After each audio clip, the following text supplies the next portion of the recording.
If you're looking for an awesome product at a great price, be sure to check out the link in the description.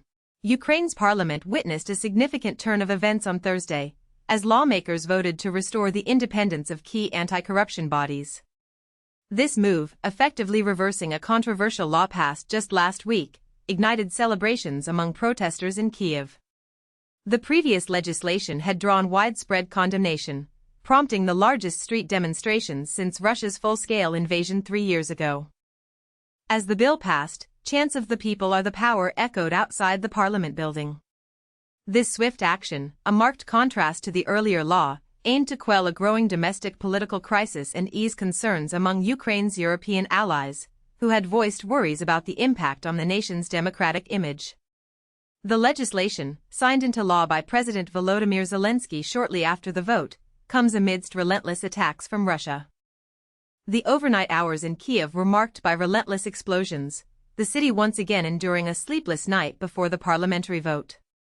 The capital sustained a devastating barrage of drones and missiles, resulting in the deaths of at least 9 people, including a 6-year-old child. One missile strike caused a partial collapse of a 9-story apartment building, injuring 124 individuals, including 10 children. Another major attack in eastern Ukraine on Monday night claimed the lives of over 25 people, with a maternity hospital and a prison among the targets. The timing of this legislative victory for the protesters also coincides with a shifting international landscape. Earlier this week, Donald Trump appeared to adjust his stance on the war, shortening the timeframe for Russia to make progress on a ceasefire to 10 or 12 days. The former U.S. president also stated that he hadn't observed any genuine interest from Vladimir Putin in ending the conflict.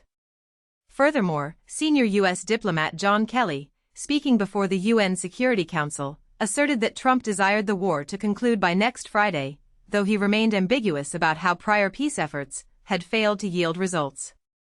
Meanwhile, President Zelenskyy urged allies to intensify pressure on Moscow in response to the latest strikes on Kyiv. He also called upon foreign leaders to advocate for regime change in Russia, arguing that without such action, Moscow would continue to destabilize neighboring countries even after the war's end. Hundreds of protesters gathered near the parliament during the vote, composed primarily of young Ukrainians who have been at the forefront of the recent demonstrations. The final vote count saw an overwhelming 331 in favor, with 0 against, showcasing a rapid shift from the previous week's legislation. This earlier bill had attempted to diminish the authority of the National Anti-Corruption Bureau, NABU, and the Specialized Anti-Corruption Prosecutor's Office, SEPO, 2 bodies that operate independently to investigate high-level corruption. The initial plan was to bring them under the control of Zelenskyy's chosen general prosecutor.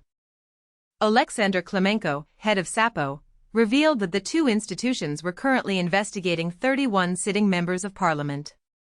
He stated that the proposed changes were likely triggered by the investigations into influential figures.